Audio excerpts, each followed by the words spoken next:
Looking back on grad school 4 years later, I can finally own the feelings that I confronted every single day. I unearthed photos from the Dropbox folder I kept at the time and sensed the anxiety, the angst, the fear and disappointment. Grad school in and of itself is not a merciful experience, but I was also working full-time and unhappily married. My clients at commercial communications firms and nonprofit arts organizations didn't always treat me with dignity or hold realistic expectations for my workload. So on top of grad school deadlines, I juggled work deadlines, as well as passive-aggressive corporate drama. That alone might have made me miserable, but on top of that, I married the wrong person. Someone who didn't understand me or the person I was becoming. After a few years of deliberation, I delved into a Master's of Fine Arts program at the City College of New York. It seemed that every day I was growing more into the person I knew I had always been. My confidence and power blossomed. On campus, I tried not to dwell on the treacheries of domestic life. I hated coming home to argue about grocery bills and laundry in our dumpy neighborhood. Whether working in my studio or the library, I tried not to let my mind wander to how much I dreaded motherhood. I did not look forward to parenting with my then spouse in particular. In fact, I was terrified of it. If I was going to have a child, I wanted them to live a life full of art and passion. As I was only starting to realize, that was not the life my spouse prioritized. I thought I was doing everything right. Working, getting married, going to grad school, planning for a child. I had opportunities that no woman in my family, maternal or paternal side, had ever had before.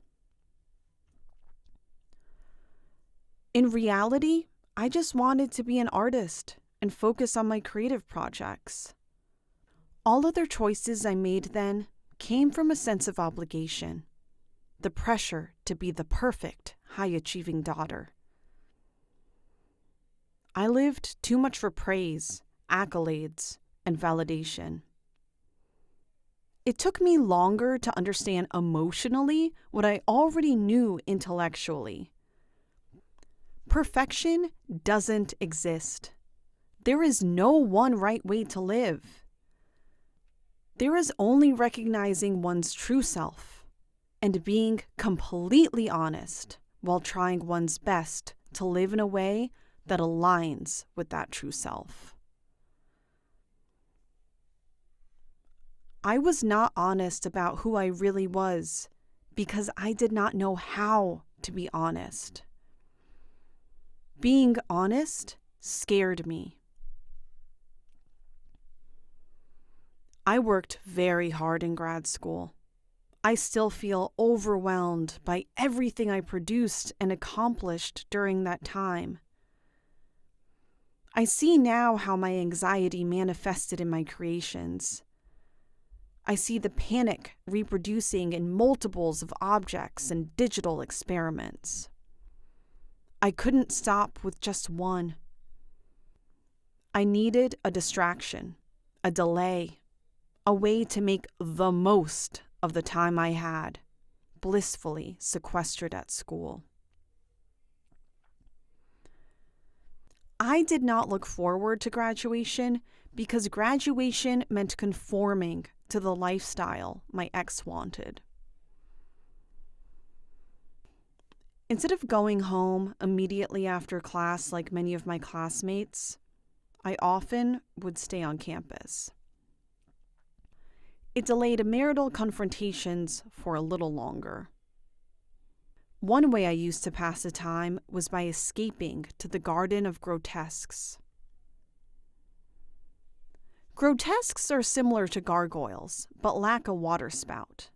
In the early 1900s, these grotesques decorated the neo-Gothic buildings at City College, Columbia, and Barnard, but their glaze was removed once it was deemed démodé.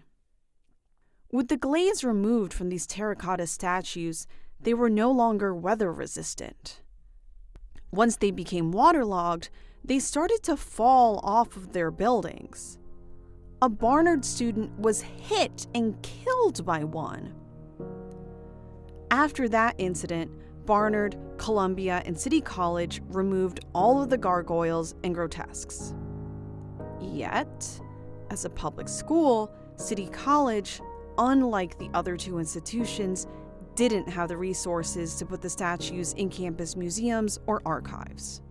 A few of them were crowded in the corridors of Shepherd Hall, the main building on campus, like artifacts.